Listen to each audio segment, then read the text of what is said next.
Buenas tardes con todos. El día de hoy, el ingeniero Francisco Franco Miranda nos hablará sobre los equipos de protección personal. Adelante, ingeniero. Las Naciones Unidas, que está relacionado con lo que es los Objetivos de Desarrollo Sostenible al año 2030. Eso, el Ministerio de Trabajo es el que viene ejecutando, y todas estas normas de fortalecimiento del sindicato y todo eso son realmente, digamos, directivas internacionales. Es un objetivo 8, el objetivo 8 de estos objetivos de desarrollo sostenible. Tenemos lo que es el trabajo decente, y dentro de lo que es el trabajo decente es asegurar que los lugares de trabajo sean seguros y sostenibles. Pero esto va a tener el impacto, digamos, los resultados, si nosotros como trabajadores ponemos también de nuestra parte, ¿no? El empleador está obligado a implementar el sistema de gestión de seguridad y salud en el trabajo. El Estado tiene que regularlo, tiene que controlarlo a través de sus organismos como la SUNAFIL o el mismo Ministerio de Trabajo y Promoción del Empleo, o el Ministerio de Salud, o las organizaciones, digamos, locales como los municipios, ¿no? Los gobiernos regionales, que también tienen un rol. Entonces, todo esto va encaminado a tener trabajo decente, ¿no? Y trabajo decente tiene que ver con lugares de trabajo que sean seguros y saludables. Pero ya va a depender bastante de nosotros los trabajadores, ¿no? Porque mañana muy tarde pueden decir, miren, hemos dado tanto tiempo y los trabajadores no participan. Entonces, ya, de antemano no van a desaparecer normas que por nuestro derecho nos corresponde como todo trabajador, ¿no? A veces el empleador no lo entiende todavía, que invertir en la seguridad y la salud de los trabajadores es reducir las pérdidas, ¿no? Las pérdidas que van por el lado de la salud, de la seguridad del trabajador, o las pérdidas por las multas o las indemnizaciones. Bien, haciendo este preámbulo, vamos a hacer la presentación. Ustedes me indican. Sí se visualiza, ingeniero. Muy amable, gracias. El objetivo general, porque hay objetivos específicos, como vamos a ir viendo. El objetivo general de este tema es contribuir y fortalecer lo que ya ustedes vienen haciendo, o ya usando un equipo de protección personal. El empleador está seleccionando el equipo de protección personal. Entonces, acá solamente lo único que hacemos, nosotros somos como facilitadores. Vamos a dar algunos argumentos adicionales que el trabajador o el empleador ya verá si lo incorporan en su fortalecimiento del programa de equipo de protección. Porque esto debe ir delante de un programa. Y vamos a ver varios aspectos que deben contener un programa, ¿no? Bien, en los temas que vamos a tener, que tiene que ver con los objetivos específicos, es conocer cuáles son las condiciones básicas. Hay condiciones básicas, porque si no se tiene en consideración estas condiciones básicas, vamos a demorar o no vamos a hablar el éxito, el impacto que nosotros queramos tener con el programa de equipo de protección personal. Luego, la terminología y disposiciones técnicas sobre los equipos de protección personal, ¿no? Ahí, digamos, bien claro nos dice la norma por contexto científico, que los equipos de protección personal es una medida inmediata o complementaria, más no es una medida preventiva, es una medida de protección. Vamos a ver lo que es la protección de los pies, protección respiratoria, protección de las manos, la parte facial, lo que es la parte de poco de lo que es caída de altura, protección de la cabeza, y al final protección auditiva. ¿Ya? Bien, ¿cuáles son esas condiciones básicas para implementar un programa de equipo de protección personal? ¿Cuáles son esas condiciones? Primero, el liderazgo. Eso sí, tenemos que la gerencia general, quien representa al empleador, o de repente el gerente general sea el mismo empleador, es el que tiene que mostrar el liderazgo en este manejo de este programa de equipo de protección personal. Yo siempre les digo de que se debe evidenciar con un documento, un acta de reunión, porque mañana más tarde, si el trabajador tiene una lesión grave o fatal, el gerente general tiene que sustentar que ha liderado el programa de equipo de protección personal. Pero si no tiene las evidencias, lógicamente estamos en un proceso también de limpiar lo que es el Poder Judicial, que muchas veces se pone al mejor postor, y mañana más tarde con la esperanza de que realmente todas las normas se cumplan para todos, no solamente es para algunos, sino para todos. Bien, entonces tiene que haber evidencias. Una evidencia que lo dice el artículo 50 de la ley 29783, que habla de las medidas de prevención facultadas al empleador, ¿no? Esto está para el empleador. ¿Quién lo representa? En este caso puede ser la gerencia general, en este caso ustedes es la gerencia general en sus diferentes empresas que constituyen el grupo GES. Bien, ¿qué nos dicen específicamente en el inciso B o numeral B?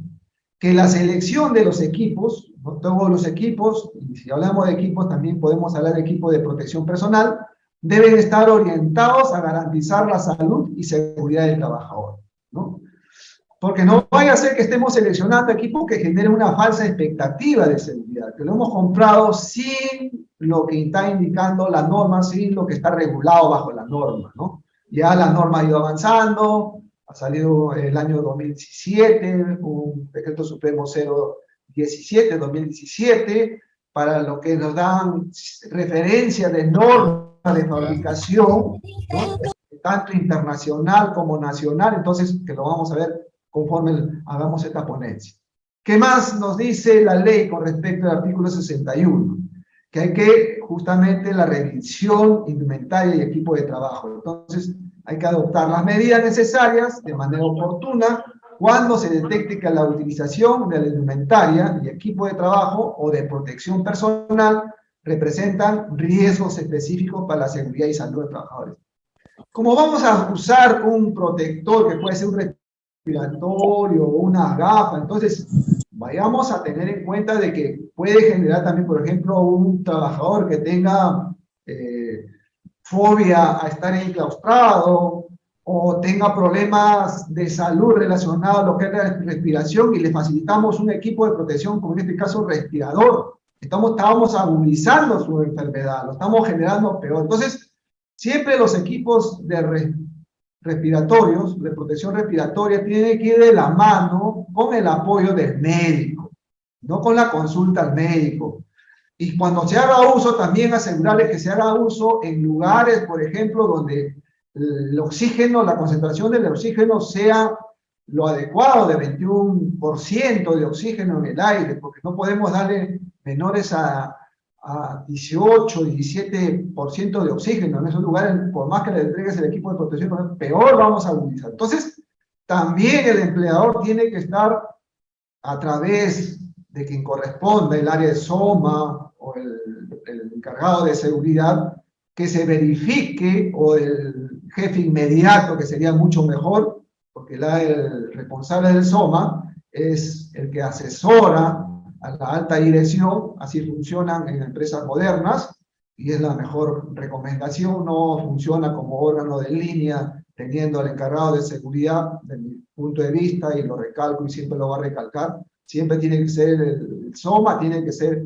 el soporte, el asesor de la alta dirección. Bien, entonces, el jefe inmediato tiene que estar, porque es el más interesado de entregar el servicio, el producto, qué sé yo, a la otra área, para que el proceso o el servicio sea continuo.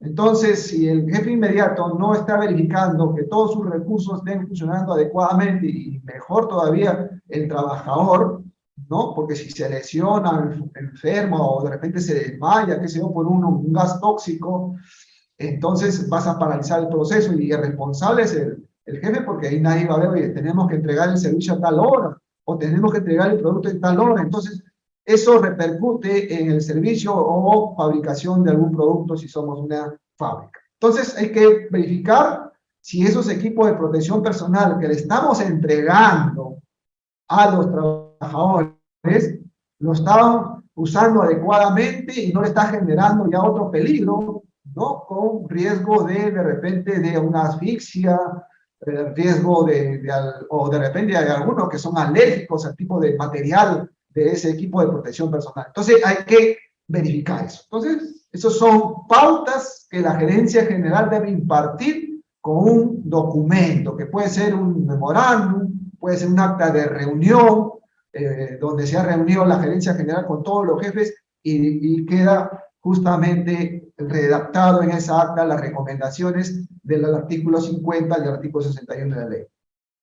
¿Qué más nos dice la ley con respecto ya para el área del servicio de seguridad y salud en el trabajo, que puede ser el SOMA, ¿no? El SOMA es el servicio, de acuerdo al artículo 36, dice que se debe conformar un servicio de seguridad y salud en el trabajo, que puede ser el SOMA, ¿no? Entonces la gerencia general va a delegar con un documento todas las funciones que están en el artículo 36. En el artículo 36, una de las funciones específicas con respecto a este tema de equipo de protección personal es que el SOMA asesora en materia de equipo de protección individual y colectiva. Como este tema es en materia de equipo de protección individual, sobre los EPP, equipo de protección personal. Entonces, pero para eso debe haber una evidencia, ¿no? Por eso la recomendación de Francisco Franco es que se asigne la función con una evidencia. ¿A quién? Al Servicio de Seguridad y Salud en Trabajo, donde está el responsable del SOMA. Bien, tener claro también la terminología de lo que ya siempre estoy tratando de fortalecer, porque muchas veces el peligro se confunde con el riesgo, se confunde con el accidente, con la lesión, pero hay que tener por qué, porque vamos a ir hablando sobre los controles que están relacionados con los equipos de protección personal. Bien, la terminología del Decreto Supremo 05/2012 ETR nos dice que el peligro es una situación, acá tenemos una situación, que el trabajador, inclusive el encargado del SOMA se contrató a un servicio de medición de ruido, lógicamente en una situación sin protectores auditivos. Imagínense, ¿no?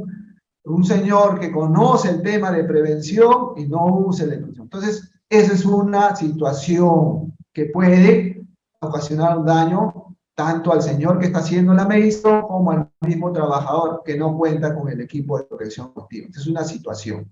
O también la característica intrínseca que puede ser el vapor de la lejía. El vapor de la lejía que llega a las vías respiratorias altas y nos genera un problema de daño, una lesión o de repente asfixia, qué sé yo. Entonces, capaz de ocasionar daño. Eso es un peligro de acuerdo al Decreto Supremo 05/2012. Lo que está potencialmente te puede generar un daño a la persona, o puede haber daños al mismo equipo, paralizas el proceso, o también contaminas el ambiente, ¿no?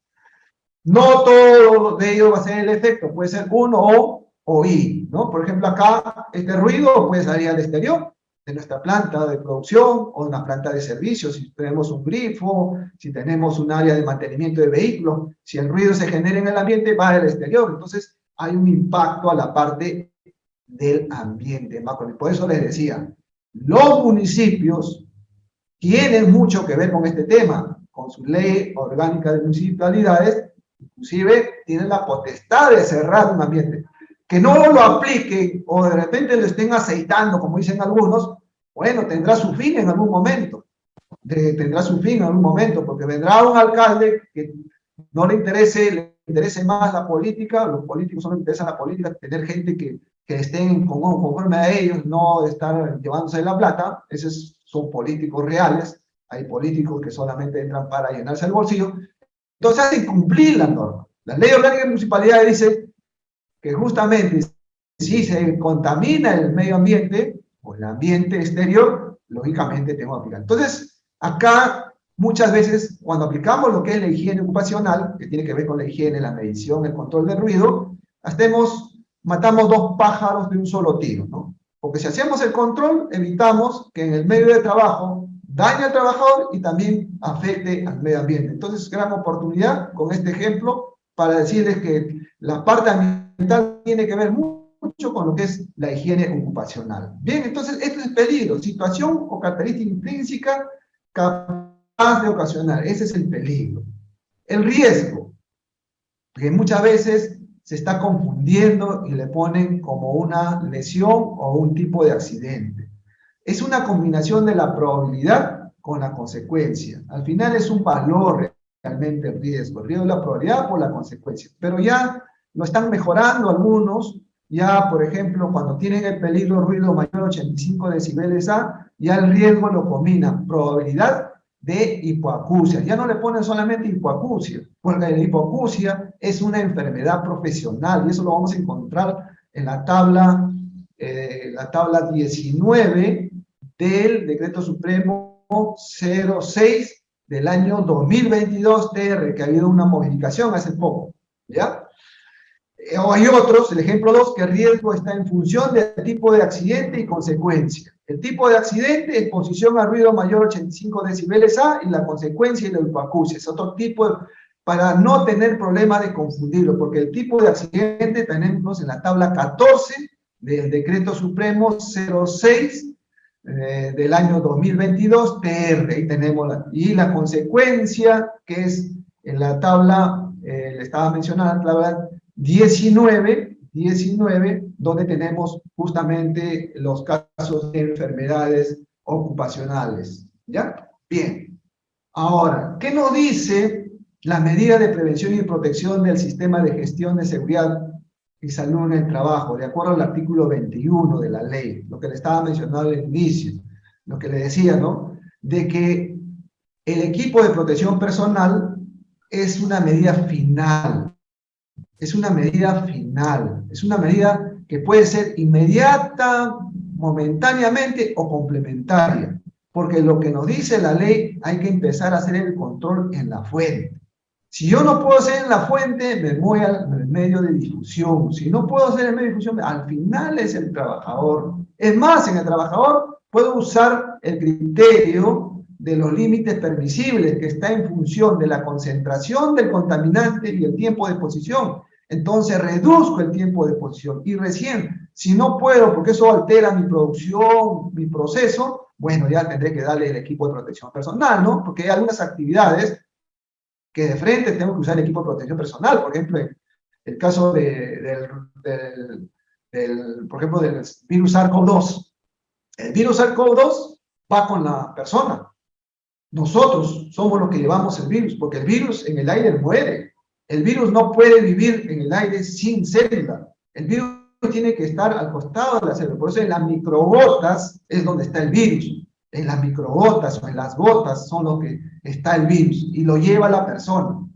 ¿Ya? Entonces, por eso tiene que usar los respiradores N95, KN95 o lo que son mascarillas que realmente no son respiradores, con cierta, por eso ahí tiene que ir acompañado con el distanciamiento, ¿no?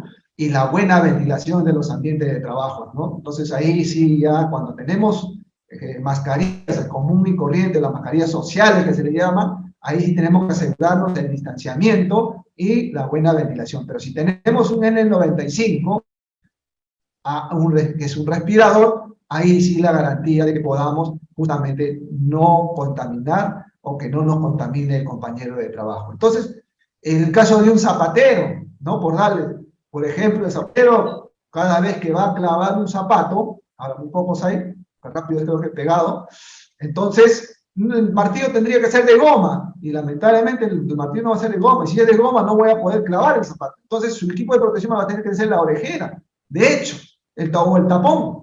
Entonces hay actividades donde yo comienzo a hacer mi análisis en la fuente, no puedo. En el medio, tampoco. En el receptor, sí, pero si disminuye el tiempo, oye, no me va a bajar 8 horas. No, yo le pago menos, pero él quiere trabajar las 8 horas, tal de acuerdo a la ley. Entonces le facilito el equipo de protección personal. Entonces esa es la secuencia, ¿no? Esa es la secuencia. Hay otro, lo que es la pirámide relacionada a lo que es la medida de control, que hablaremos en otra oportunidad, pero hay varios, yo me rijo por lo que es la ley. Bien. Ya hemos hablado, ahora vamos a hablar de lo que es disposiciones técnicas. ¿Qué nos dice con respecto a equipo de protección personal el glosario de términos del Decreto Supremo 05/2012 TR? Nos dice que son dispositivos, materiales y indumentaria personal destinados a cada trabajador para protegerlo de uno o varios riesgos. Y acá por eso le pongo yo un asterisco. En realidad, a varios riesgos, no, son a varios peligros, porque el peligro, dice, es la combinación de la probabilidad por la consecuencia. Entonces, acá es algo mejorable en nuestra norma, o no han tenido en cuenta esta misma definición que se ha hecho en este glosario de términos, ¿no? De uno o varios riesgos. En realidad son peligros, ¿no? Peligros de vapor de gasolina, el gas licuado de petróleo, o el gas natural, ¿no? Esos son los peligros, el piso resbaloso, o de repente que no estoy trabajando en altura y los andamios, digamos, son inadecuados. Entonces, ahí, esos son los peligros, ¿no? No son riesgos. Riesgo es la probabilidad, la combinación de la probabilidad por la consecuencia, presentes en el trabajo y que puedan amenazar su seguridad. Ahora, lo que está en celeste, los equipos de protección personal son una alternativa temporal y complementaria a las medidas preventivas de carácter colectivo. ¿Ves? Eso es lo que yo les mencionaba al inicio. No lo dice Francisco Franco, no lo dice CEPRIS, lo dice el glosario de términos del Decreto Supremo 05/2012-TR, que es el reglamento de la ley. Es una alternativa temporal y complementaria. Pero ojo, hay actividades que no nos queda otra que entregarles el equipo de protección personal. En el caso del virus SARS-CoV-2, en el caso del ruido de la actividad que ejecuta para clavar el zapato el señor zapatero, entonces ahí pueden haber actividades. Entonces, por eso hay que identificar bien nuestro peligro y, de acuerdo a eso, hacer el análisis fuente, medio y al final el trabajador, como nos dice el artículo 21 justamente de la ley. Bien. ¿Qué más nos dice la Ley de Seguridad y Salud de Trabajo? El artículo 60. Que el empleador proporciona a sus trabajadores equipos de protección personal adecuados. Ahora, aquí llamamos adecuados, ¿no? Adecuados. Entonces, eso vamos a ver con el Decreto Supremo 017 del año 2017, TR, aquí llamamos adecuados. Entonces, adecuados ya lo complementa con aquello que cumple una norma de fabricación, que esté fabricado bajo una normativa, bajo un estándar, ¿no? Según el trabajo y peligros. Bueno, hay riesgos, asterisco, peligros, ¿no? Entonces, hay que verificar el uso efectivo de los mismos. Entonces, si nos están diciendo, no solamente es proporcionar los equipos de protección personal, también hay que verificar el uso efectivo de los mismos. Hay que verificarlo. Entonces, tenemos que tener nuestro formato de inspección, de uso y mantenimiento del EPP, porque el mantenimiento lo debemos hacer cada uno de nosotros cada vez que terminamos la jornada de trabajo, ¿no? Para que dure un cierto tiempo los equipos que son reusables, reutilizables, ¿no? Entonces hay que verificar. Entonces, ¿quién lo verifica? Siempre voy a insistir. Esto lo debe hacer el jefe inmediato. Los equipos de protección personal proporcionan a los trabajadores deben cumplir con las normas técnicas peruanas. Ahí está. Modificado por el artículo 2 de la ley 31.246. Entonces, ha habido una modificación en el Congreso, ha sido el año pasado, el artículo 20, digamos, el artículo 2 de esta ley, ya nos habla que deben cumplir las normas técnicas peruanas. Bien. ¿Qué más tenemos? El artículo 79, obligación ya de nosotros como trabajadores a usar adecuadamente los equipos de protección personal, pero ojo, siempre y cuando hayan sido previamente informados y capacitados sobre su uso. Es por eso que se está brindando esta capacitación, ¿no? Entonces está cumpliendo el empleador. Ahora lo que tiene que hacer es a cuántos invitó para esta capacitación. ¿Y cuántos de ellos están participando? O si no están participando, porque es una obligación, el artículo 79 está obligación, uno de ellos también es la obligación de participar en la capacitación. Entonces, si no están participando, sabiendo que había esta capacitación, dice el artículo 109 del Decreto Supremo 05/2012-TR, del reglamento, aplica tu reglamento interno de trabajo reglamento interno de trabajo, no el reglamento interno de seguridad y salud del trabajo, sino el reglamento interno de trabajo que tiene que ver con tu descanso, tus vacaciones, etcétera de cosas, aplica el reglamento interno de trabajo para que lo amoneste verbalmente, lo suspendas 3 días, 5 días, o lo puedes retirar de trabajo. Entonces el artículo 109 le da la potestad al empleador para que a través del área de recursos humanos, gestión de talento, como se llame el grupo GES a sus trabajadores, ¿no? El área de personal o de recursos humanos, aplique el artículo 109 si el trabajador incumplió uno de los artículos 79, obligación de no participar en las capacitaciones. Porque esa es la idea. ¿Cómo yo me aseguro que todos mis trabajadores estén previamente informados y capacitados? Lógicamente tengo que hacerle valer la ley, ¿no? Esta es obligación de nosotros los trabajadores. Si el trabajador no está participando, ahora vendrá también ya cuando se hagan las inspecciones. Entonces, cuando se hagan las inspecciones ya se habló que usted debe almacenar en un lugar adecuado, no contaminado. Entonces, también ahí, señor, usted no está cumpliendo las capacitaciones que se dio, ¿no? Entonces, ¿qué hace? Verifica. Las capacitaciones van de la mano con las inspecciones, porque luego de las capacitaciones tiene que haber la verificación si esa capacitación ha llegado al trabajador. O, en todo caso, pues el ingeniero Franco no ha tenido el éxito, y por lo cual cambiaré de ponente, ¿no? Ya otros contratarán un nuevo ponente o dirán, señores CEPRI, mándenle a otro ingeniero, porque el ingeniero Franco no ha llegado a los trabajadores.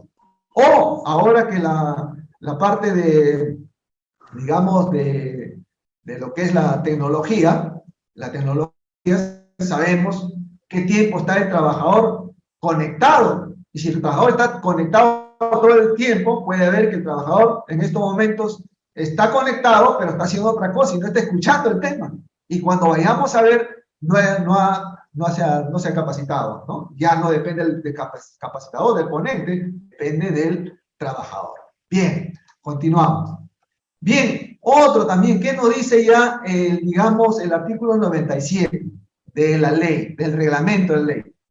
Deben atender a las medidas antropométricas del trabajador que los utilizará. O sea, yo no le puedo dar, pues, un guantes a uno que tenga una mano grande y un guante pequeño, o demasiado grande, ¿no?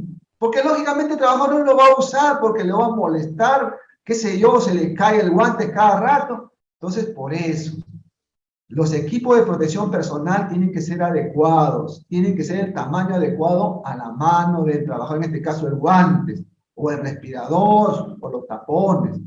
Entonces, eso hay que asegurarnos. De nada vale entregar el equipo de protección personal y no verificar o no hacer el feedback, la retroalimentación, ¿no, señores? ¿Y cómo le va con el equipo? Hacerle la consulta. ¿Está bien? ¿Te ha llegado? ¿Te cabe bien el guantes? ¿O está muy suelto? ¿Está muy ajustado? ¿No? Eso hay que hacer la consulta al trabajador y que quede justamente con la recomendación que puede dar el mismo trabajador, porque el trabajador es el que está en ese equipo de protección personal y él tiene mucho que aportar en ese equipo de protección personal. Por eso los equipos de protección personal necesitan bastante supervisión, tendrían que estar cada rato. Entonces, por eso que otros optan por tomar medidas, ya no por el lado de equipo de protección personal, sino medidas que de repente es mayor inversión, pero es más sostenible en el ambiente. Porque cuando entregamos equipo de protección personal, tenemos que estar inspeccionando, supervisando casi toda la jornada de trabajo, y eso es una inversión grande, tener un personal que esté constantemente supervisando. Bien, acá está el Decreto Supremo 017, el año 2017, TR, el artículo 24. Los equipos de protección personal, EPPs, deben atender a las medidas antropométricas, lo que ya habíamos hablado, el trabajador que lo utilice, y deben estar certificados con algunos de los estándares internacionales que aprueba el Instituto Nacional de la Calidad, INACAL. Lo que era INDECOPI anteriormente lo tenía, ahora INACAL, el Instituto Nacional de Calidad, es lo que ha emitido algunas normas que está relacionado en función de normas internacionales. El encargado de la seguridad y salud en el trabajo asegura la entrega de los EPPs al inicio de las actividades y su recambio cada vez que exista desgaste.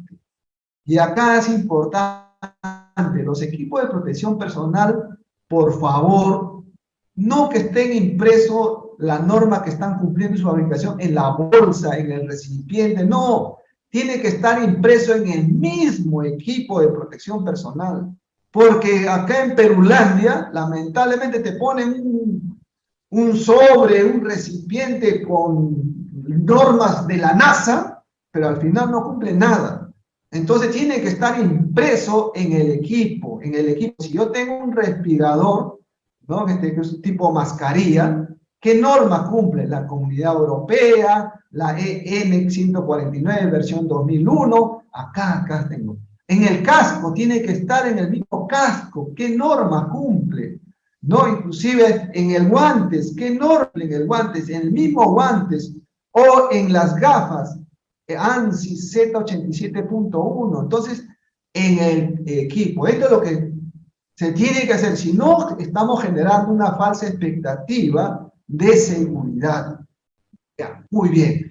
Y esto es una modificación del 017, el anexo 1 de la resolución ministerial 249-2017-R, donde nos da los estándares internacionales para los que es equipo de protección personal y ropa de trabajo.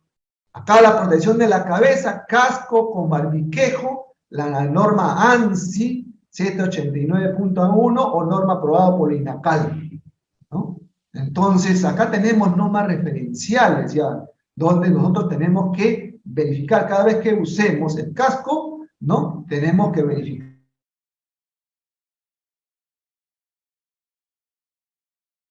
qué norma ANSI está cumpliendo, ¿ya?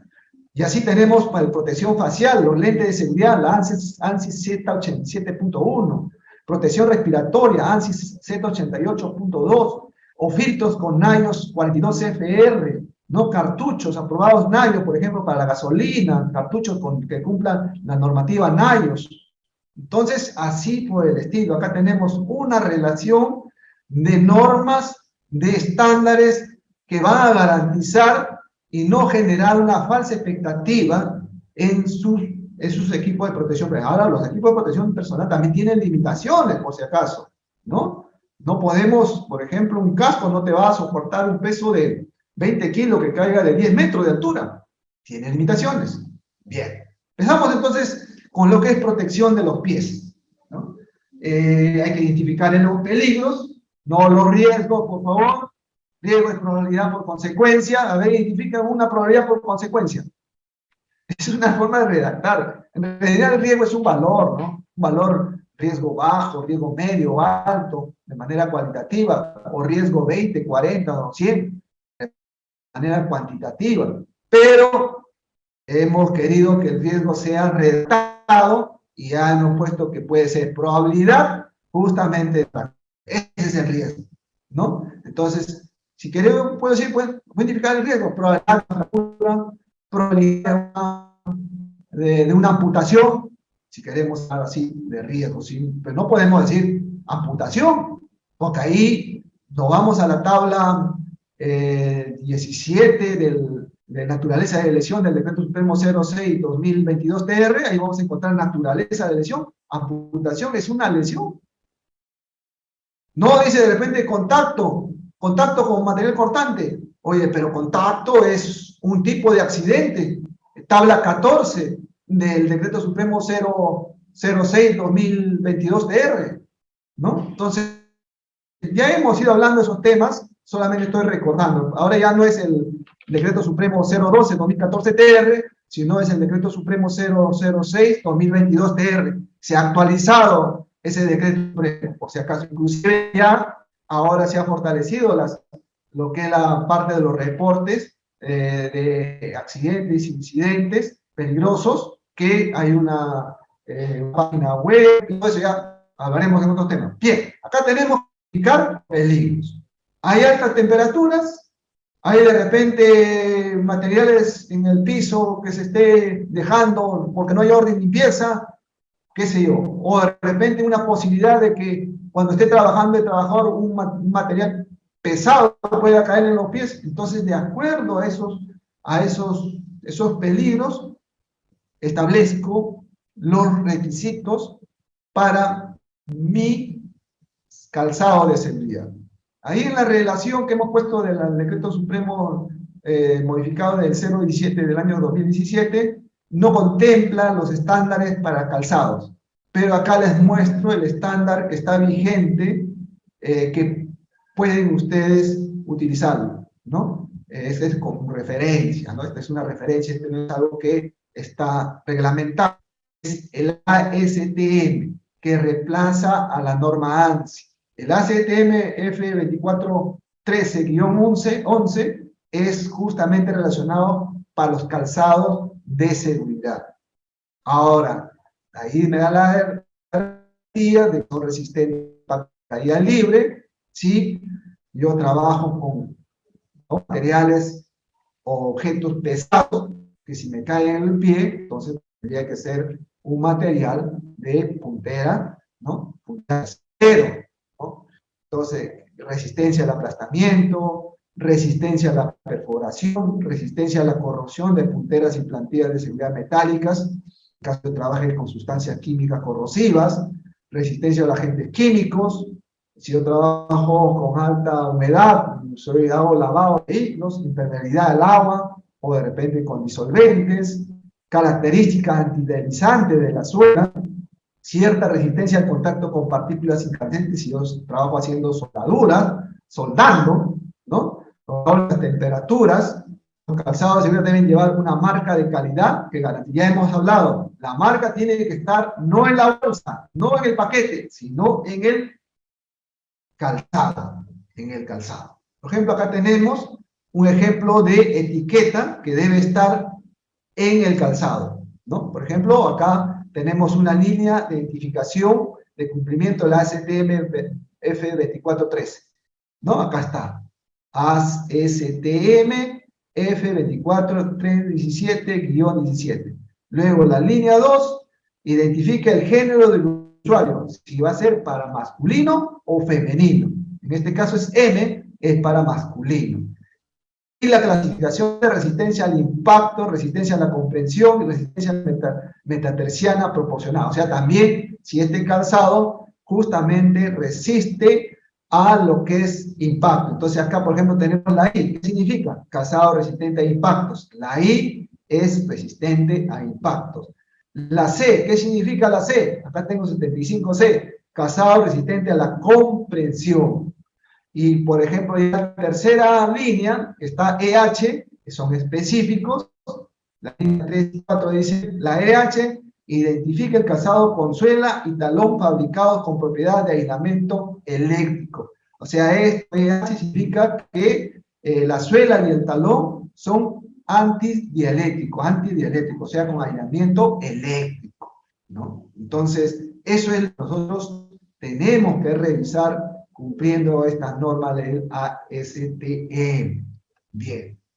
Ahora, con respecto a la protección respiratoria, lamentablemente, porque esto debería ser lo natural, ¿no? El oxígeno 21% es lo que debería haber en el aire, el nitrógeno, esto es lo normal, pero muchas veces no encontramos lo normal, ya hay contaminantes en el medio ambiente. Otro también hay que tener en cuenta que no solamente el ingreso de la sustancia química es a través de la respiración, sino también puede ser por la misma piel, ¿no? La apertura de la piel, la mano, la cara, ¿no? El cuello, el dorso. Entonces, ahí también. O también uno dirá, pero al tragar, ¿pero cómo? Lamentablemente a veces no rotulamos las sustancias químicas y casualidad. Pero hay otra forma también. Cuando uno inhala, hay una relación del moco que se va al digestivo. Entonces, también una manera indirecta es que pueda llegar al estómago el contaminante que es respirado. Bien. Lógicamente, hay que identificar esos peligros para luego nosotros poder determinar sí necesitamos el equipo de protección personal. Y para eso tenemos que hacer las mediciones. Es la única manera objetiva de poder decir si el contaminante está en el ambiente, ¿no? Si yo digo que hay ruido, bueno, ¿cuánto de ruido? Pues, si yo digo que hay vapor de gasolina, ¿cuánto de vapor de gasolina? ¿No? Ahora, ¿le hemos hecho esa evaluación? No, porque yo estoy trabajando en una, digamos, un parque al aire libre, pero ¿cuánto es? De repente, en el momento que estás haciendo el llenado digamos, usando, digamos, el dosificador para los tanques de gasolina, ahí no sabemos.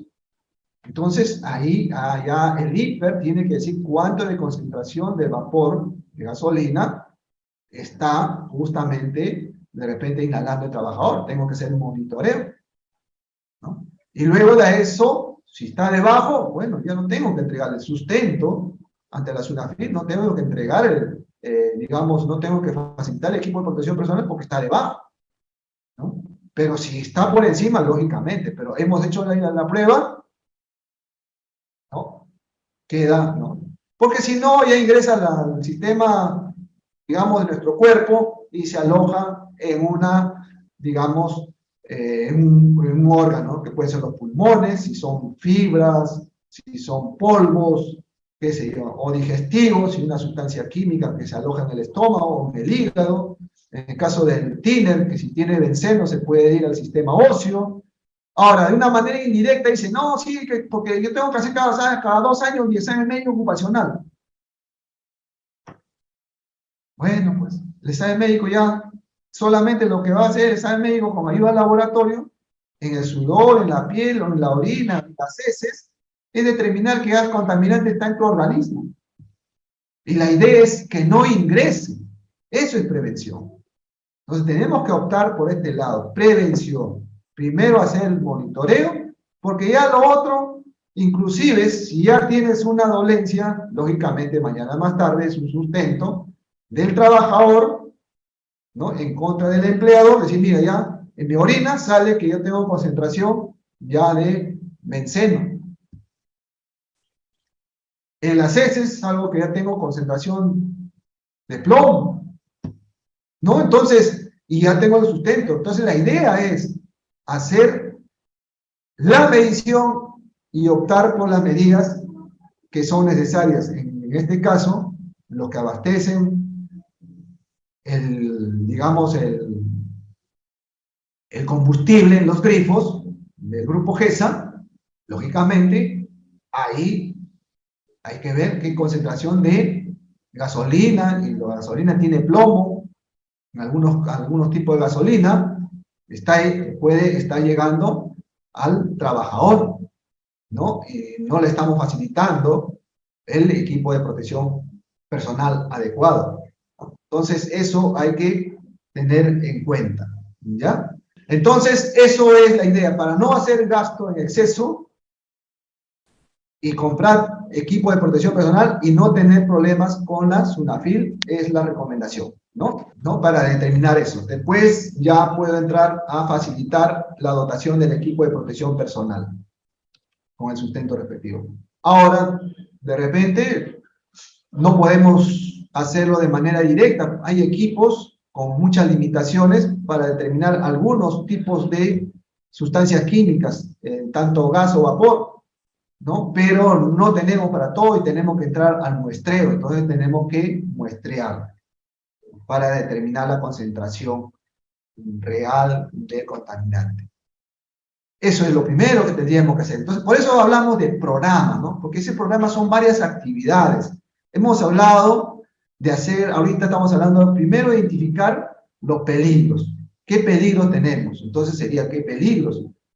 Ahora, si ya he identificado el peligro ruido, ahora el ruido, ¿qué máquinas, equipos hay que identificar que generan ruido? Luego, una vez identificado el equipo de ruido, los equipos generan ruido, entonces ahora tengo que ver, en este caso, por ejemplo, ya me estoy avanzando, en el caso de gases y vapores, estamos, por ejemplo, lo que es el vapor de gasolina, o el gas licuado de petróleo, Entonces ya tengo identificado. Ahora, ¿qué más tengo que saber? ¿Qué equipo de protección personal? Bien, entonces acá está el equipo de protección personal respiratorio. Ahora tenemos varios tipos de equipo de protección respiratoria.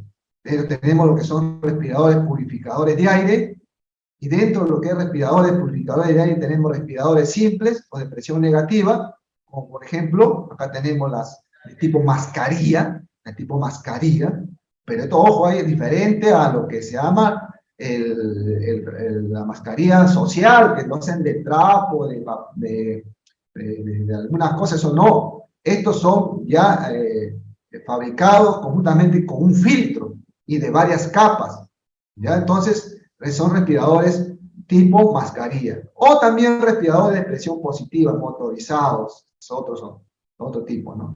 Estos son generalmente descartables, no es usado, es sostenible el uso. Ahora vienen los respiradores con suministro de aire, ¿no?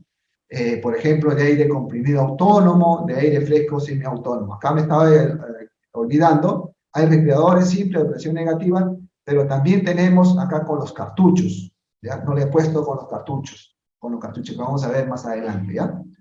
Estos son los respiradores de libre mantenimiento o autofiltrante, desechables, tipo mascarilla, ojo, no olviden, siempre verificar en el producto, en la mascarilla, digamos en el respirador, qué normas está cumpliendo, acá está en el 95, acá está en inglés, debería estar en español, eso es lo que nos dice la ley, que debe estar en español, todas las especificaciones de los productos deben estar en español, ¿ya? Acá tenemos Nayos N95, debe estar impregnado, y acá, por ejemplo, no se tiene, entonces, si no lo tengo, esto no sería aceptado, ¿sí? Bien. Ahora, el grado de protección, hemos hablado varios de lo que es la NIOSH, que es el Instituto Nacional para la Seguridad y Salud Ocupacional de Estados Unidos, que hasta, y nos basamos, inclusive INACAL, Instituto Nacional de Calidad en el Perú, se basa, digamos, su norma técnica peruana en esto. O sea, ¿qué significa el N95, por ejemplo? El N95 significa que su eficiencia del filtro es que retiene 95% del contaminante, ¿ya? Pero no es resistente a la niebla de aceite, ¿no? Por ejemplo, yo hago el pulverizado del motor con el aceite para lavar, qué sé yo, eso no me sirve. Para eso sí yo tengo que usar el R o el P. El R sí significa algo resistente a la niebla de aceite por 8 horas. El P significa que la máscara es muy resistente a la niebla, que va de 40 horas o 30 días. ¿Ya? Este es el P. Ahora, dentro del P hemos hablado 95% de retención, 99% de retención o 99.97%. A eso, cuando es 99.97, tenemos el N100, pero que no resiste a la niebla, por si acaso, el R100, que sí resiste a la niebla por 8 horas, o el P100, que resiste a la niebla de 40 horas a 30 días. Esto es por el caso de norma americana, pero también con esto de la pandemia hemos entrado a estar informados de que también hay clasificaciones europeas, como este caso. Hay los respiradores tipo mascarilla de Europa, por ejemplo, el FFP1, que retiene una eficiencia de filtro 80%, FFP2, 94%, FFP3 al 99%. Entonces, eso hay que ir verificando en las mascarillas. Por ejemplo, acá tenemos, esta es una marca, disculpe, FFP3, acá, FFP3. ¿Qué significa esto? Que tiene una eficiencia del filtro del 99%. Ojo, en el producto, ¿ya? Bueno, no voy a hablar de la manera correcta de colocarle la mascarilla. Lo que sí es importante es que se haga la prueba de ajuste. Es necesario hacer la prueba de ajuste. Y acá, una forma, colocamos las manos sobre el respirador, aspiramos, digamos, si el respirador se ajusta totalmente a su cara, entonces está bien. Luego, también la otra prueba, soplando. Si se infla y no sale el aire, es que está bien, hay buen ajuste. Entonces son las pruebas de ajuste los que van a garantizar que el equipo, en este caso el respirador, está protegiendo.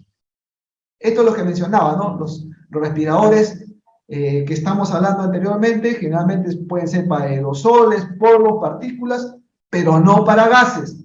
No para gases. Gases y vapores son ya con los cartuchos. Pero ojo, ahora tenemos que, no solamente si yo, por ejemplo, trabajo dosificando o vendiendo gasolina y cada rato tengo que tener un respirador con un cartucho anti la gasolina, o anti lo que es plomo, si contiene plomo esa gasolina que yo estoy dosificando. Entonces, pero también me tengo que cuidar por ahora la pandemia contra lo que son el virus. Entonces tengo que tener también adicionalmente el filtro contra aerosoles. Entonces, hay algunos vendedores, algunas empresas que ya han incorporado hace mucho tiempo, pero ahora también en la pandemia, que aparte viene el cartucho con el N95 para lo que es la parte relacionada contra el virus SARS-CoV-2, porque tenemos que tener contra el gas o contra el vapor y contra el virus SARS-CoV-2.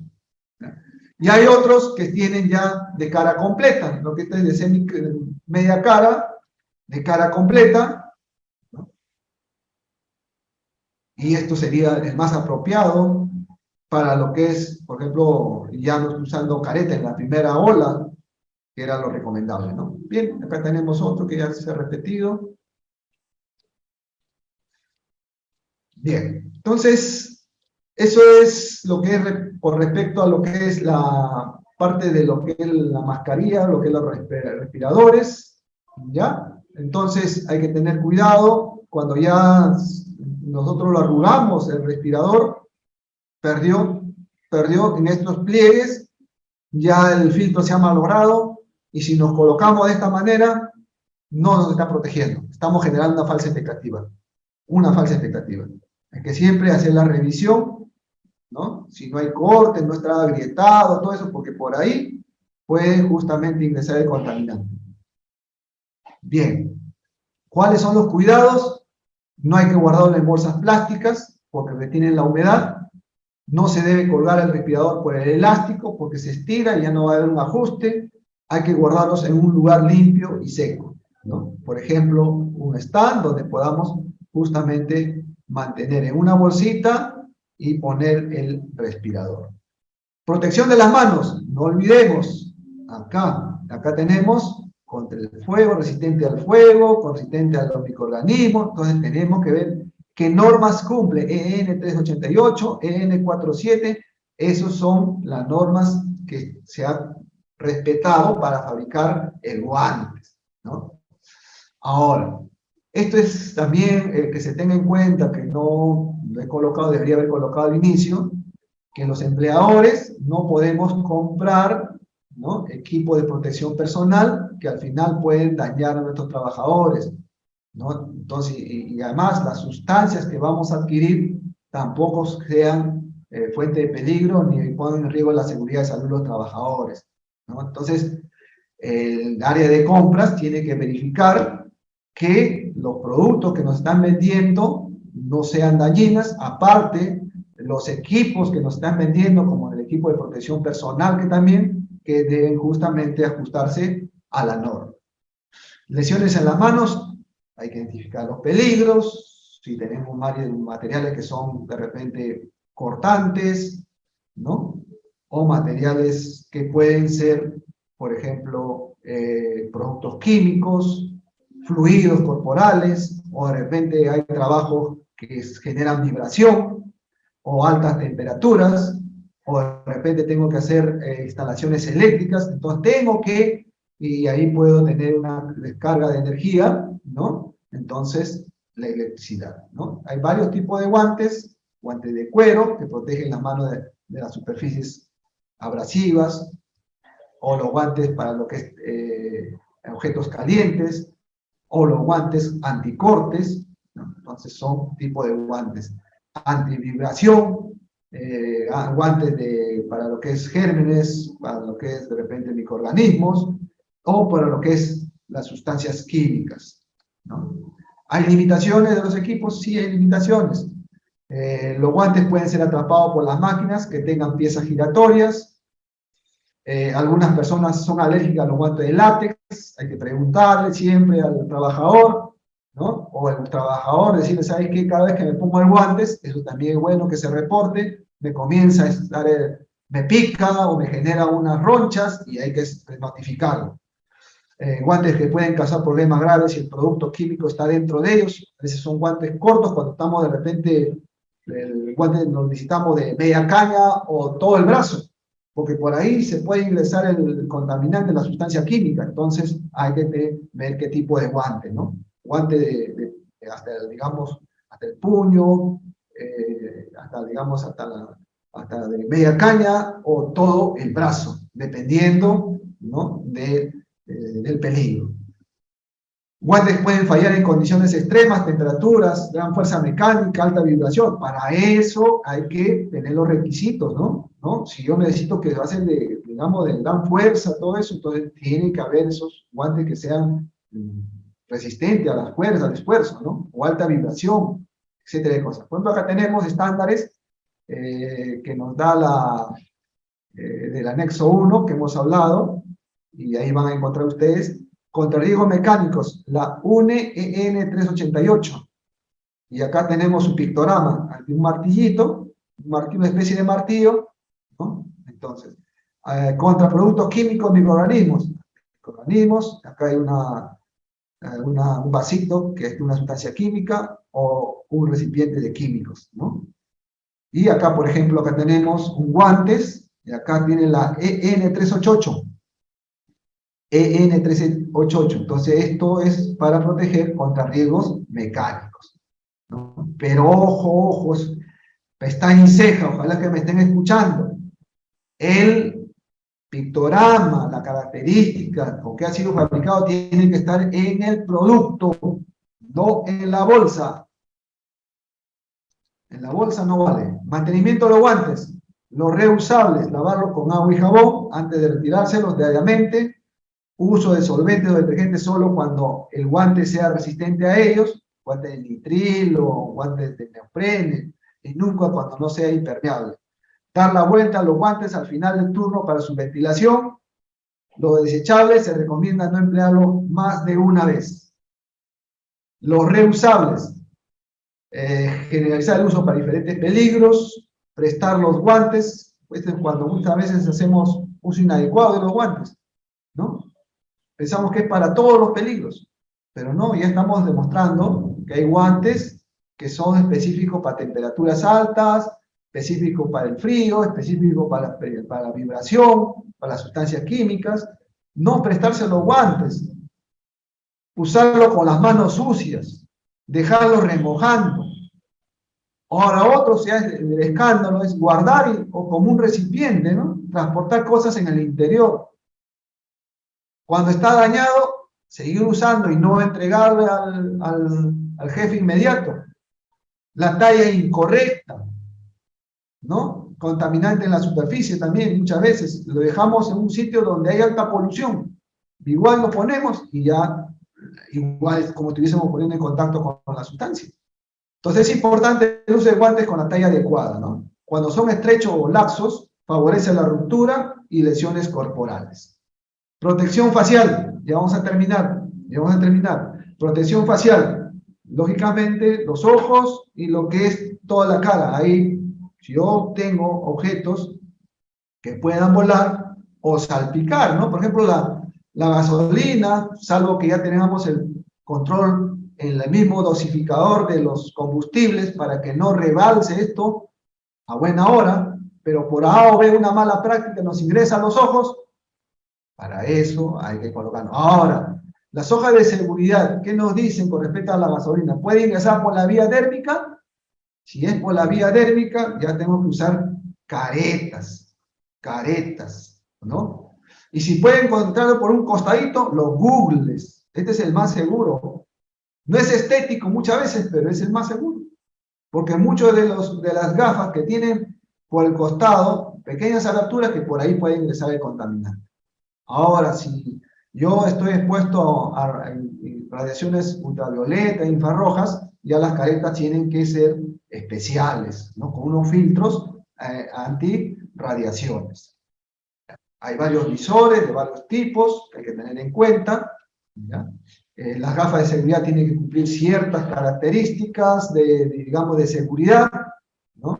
Para que puedan dar prueba de impacto, de penetración. Todo esto tiene que ser probado para que le puedan poner como ANSI Z81.1, y esto debe estar impreso en el producto.